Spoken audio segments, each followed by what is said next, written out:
Рая никогда не любила слишком тихие дни. Они казались ей обманчивыми, будто в тишине пряталось что-то, что вот-вот нарушит ее спокойствие. В тот день именно такая тишина и стояла вокруг. Утро было серым, вязким, небо висело низко, будто вот-вот опустится на крыши домов, воздух стоял неподвижный, как в стеклянной банке. Рая занималась обычными делами, раскладывала белье, протирала пыль, проветривала комнаты. Все повторялось изо дня в день, и именно поэтому она сразу заметила, когда что-то изменилось. Сначала был слабый звук, будто кто-то задел металлическую калитку легонько, случайно. Она тогда не придала этому значения. Подумала, ветер, кошка, может, прохожий оперся на забор. Но через минуту звук повторился, уже не случайный, а настойчивый, отчетливый, тук-тук-тук.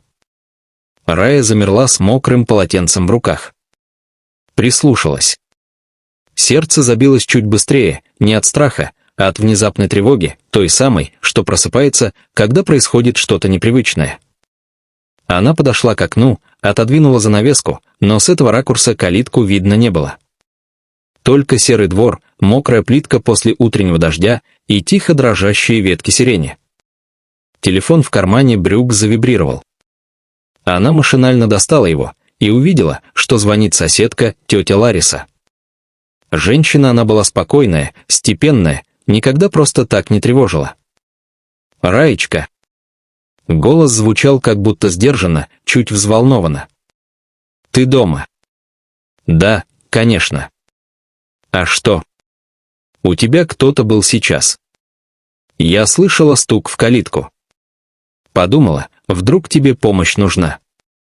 Но, она запнулась, но я еще кое-что видела. Рая ощутила, как внутри будто что-то холодное нехотя шевельнулось. Что именно? «Данил», — сказала соседка чуть тише. Он выходил к калитке. Быстро, как будто тайком. Я его куртку узнала. Рая крепче сжала телефон. «Вы уверены?» Он же на работе». «Может, я ошибаюсь», — осторожно сказала Лариса, но мне показалось, что это был точно он. Он отодвинул засов, открыл калитку, постоял там немного. И в руках что-то держал. Потом спрятал за спину и вернулся в дом. Тишина в трубке потянулась тяжелой нитью. «Раечка, ты уж не думай чего плохого. Просто сказала, чтобы ты была в курсе». Рая поблагодарила соседку, положила телефон и несколько секунд просто стояла, уткнув взгляд в пол. Она ощущала странную пустоту, даже не тревогу, а будто ее сознание отказывалось принимать услышанное. Данил должен был быть на работе. Он говорил, что на весь день. Послал ей голосовое утром, буду поздно. Все выглядело обычным. Зачем ему приходить домой незаметно? Кому выходить? И что было в его руках? Мысли путались. Полотенце в руках вдруг стало тяжелым, как камень. Она бросила его в корзину, прошла в коридор и, стараясь не шуметь, подошла к двери, хотя понимала, что уже поздно кого-то увидеть. Во дворе все было спокойно. Калитка закрыта, как всегда. Никаких следов. Ни чужих силуэтов, ни забытого пакета, ни даже смятой травы возле двери. Эта тишина показалась ей теперь не просто тишиной, а чем-то похожим на тщательно скрываемую паузу. Когда Данил вернулся вечером, все действительно выглядело привычно. Он вошел, будто ничего необычного не происходило. Снял куртку, обулся. «Как день?» — спросил он, целуя ее в щеку. «Нормально», — ответила Рая. «А у тебя?» Замотался. «У нас проверки в офисе», — он говорил спокойно, уверенно, привычно. Словно он действительно провел весь день на работе. Ни одного намека на нервозность. Но теперь Рая слушала иначе. Она вслушивалась в паузы между фразами, в колебания голоса. Искала хоть что-то, что выдало бы его. Ничего. Он прошел в душ, оставив за собой легкий запах геля для бритья. Вода зашумела. Рая осталась одна в коридоре. Она не знала, что именно ищет, но чувствовала, правда где-то рядом. И тогда, почти автоматически, она открыла приложение камеры. Ее наружная камера всегда исправно записывала все возле калитки. Данил сам ее установил пару месяцев назад для безопасности. Но когда Рая нажала на последний файл, что-то пошло не так. Видео не открывалось. Крутилась бесконечная загрузка. Она попробовала другой файл, все работало. Только этот один, тот самый по времени, когда соседка слышала стук, не открывался. Словно кто-то его уже трогал. У Раи задрожали пальцы. Она открыла настройки и заметила, что к камере в течение дня действительно подключались удаленно. Один раз. В 14 часов 37 минут. Почти в то самое время, когда был стук. Данил. Рая почувствовала, как подступает холодная, неприятная уверенность. Не подозрение, а именно уверенность, что что-то происходит, и она не знает, что именно. Она села на край дивана, прижимая телефон к груди. В голове роились мысли, может, у него проблемы? Может, он втянут во что-то, что скрывает, чтобы ее не тревожить? Или, наоборот? Она старалась не думать о худшем. Но в каждой женщине есть тихий внутренний голос, который редко ошибается. Такой голос сейчас говорил ей, что бы это ни было, правда непростая. Когда Данил вышел из душа, вытирая мокрые волосы, Рая уже сидела в кухне, делая вид, что листает рецепты. Он заглянул. «Ты чего такая тихая?» «Устала», — улыбнулась она. «День какой-то тяжелый». Он подошел, поцеловал ее в макушку, налил себе воды. «Понимаю. Завтра, надеюсь, легче будет». Он говорил просто, но Рая снова ловила каждую паузу. Пыталась понять, стоит ли прямо спросить, или лучше промолчать и ждать. Всю ночь она ворочалась, слушая его дыхание рядом. Он спал крепко, ровно, как всегда. Ни малейшего намека на беспокойство. И от этого было только тревожнее. Под утро она наконец задремала, но проснулась от того, что Данил тихо собирался на работу. Он думал, что она спит, двигался очень осторожно, почти бесшумно. Закрыл дверь едва слышно. Когда его шаги затихли, Рая вскочила и первым делом вновь открыла приложение камеры. Она решила, что если видео не открывается, она попробует восстановить его через архив. Это заняло почти час. Она перебрала все возможные способы, и вдруг, совершенно случайно, одно из приложений предложило восстановление поврежденного файла. Экран замер на пару секунд, затем мигнул, и появилось изображение. Та самая минута. Та самая калитка. Туманная, сначала размытая, но постепенно становящаяся четче. Рая наклонилась к экрану, будто боялась пропустить что-то важное. В кадре появился человек. Ее муж. Он действительно стоял у калитки. Был напряжен, оглядывался. Он держал что-то в руках, сначала неясно, что именно. Камера не ловила звук, но было видно, что он кого-то ждет. Сердце Раи забилось так, что стало трудно дышать. Затем калитка чуть приоткрылась, и калитка приоткрылась медленно, осторожно, будто человек по ту сторону боялся скрипнуть петлями. И в щель вошла женщина. Сначала было видно лишь контур, высокий капюшон, темная куртка, волосы, спрятанные под тканью. Лицо скрывала тень. Она стояла так, будто сомневалась, входить ли полностью. Казалось, она тоже оглядывалась, словно боялась свидетелей. Они оба, и она, и Данил, вели себя так, будто участвуют в чем-то, что не должно попасть на глаза посторонним. Рая смотрела на экран, и по ее спине медленно полз холод. Это не было похоже на обычный разговор. Не было ни теплоты, ни радости встречи, ни раздраженности, ничего, что можно было бы назвать бытовым. В их поведении была какая-то осторожность. Как будто они действовали по заранее оговоренному плану. Женщина протянула сверток. Не пакет из магазина, не конверт.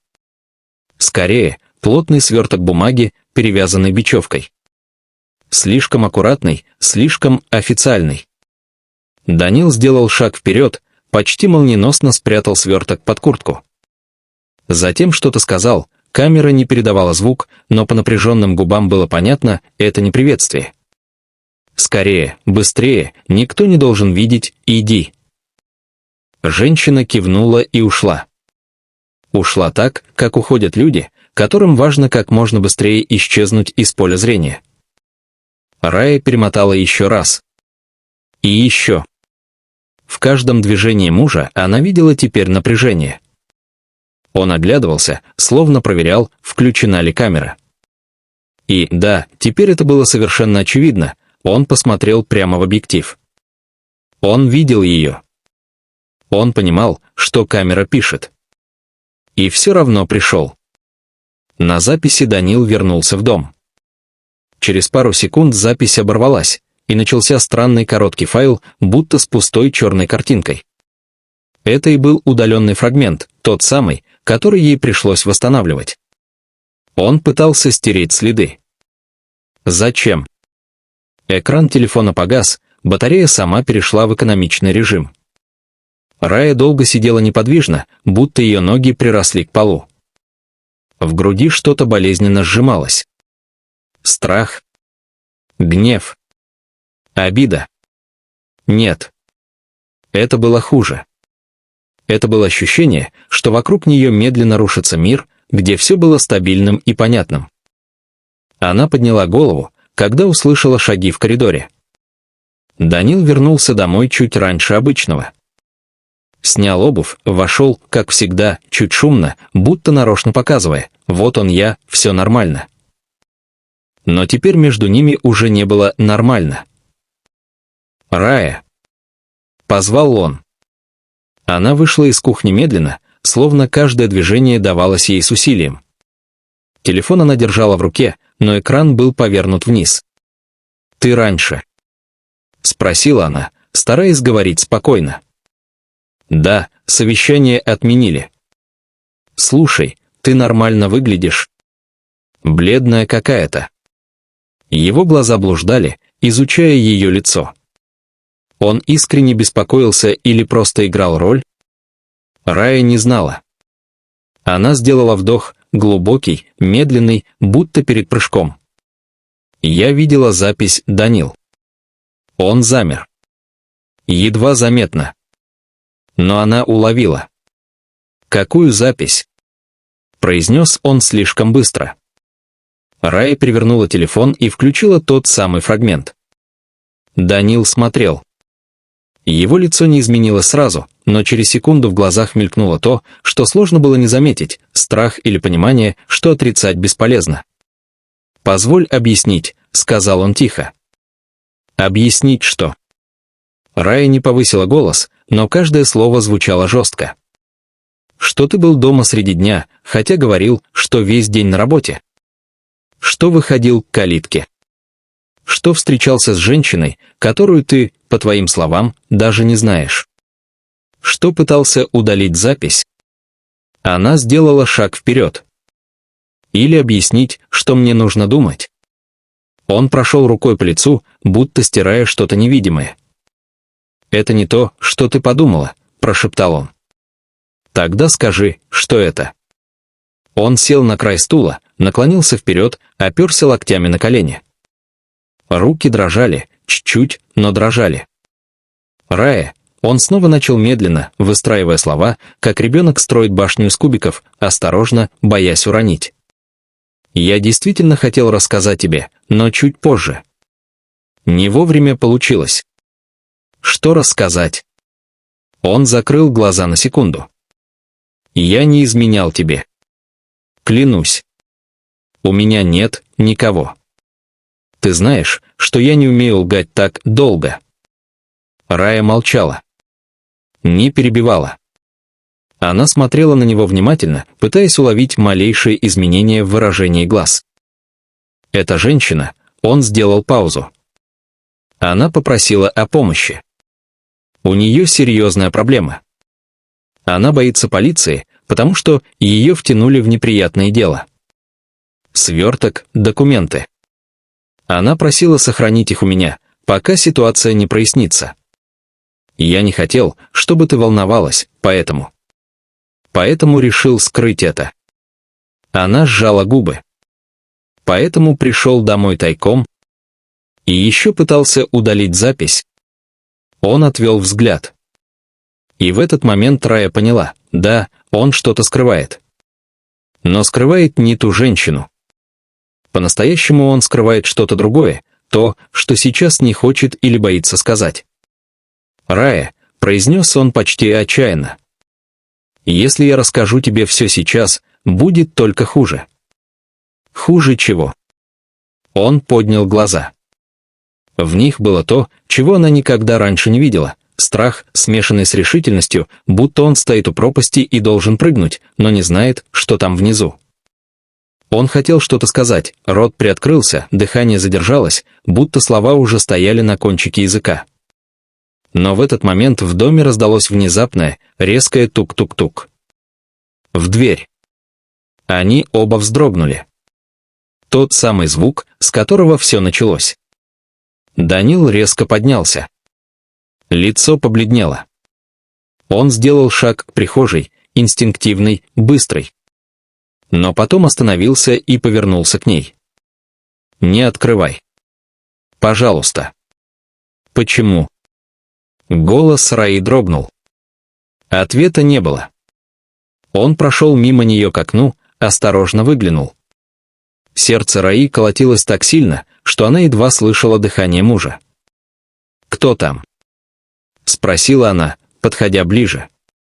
Но Данил не ответил. Он медленно отошел от окна, словно увидел там нечто, отчего потянуло холодом, как из подвала.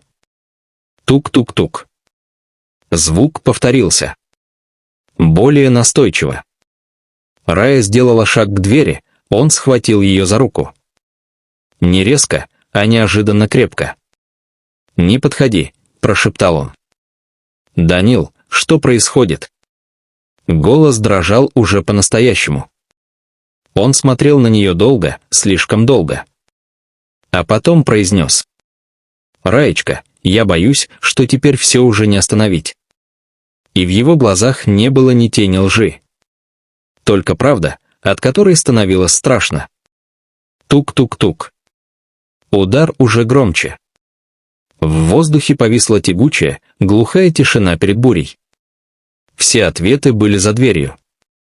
И Рая впервые поняла, слова соседки были не просто предупреждением. Это был первый треск в том, что они считали крепким домом, и теперь трещина расползалась. История еще не закончилась. Она только начиналась.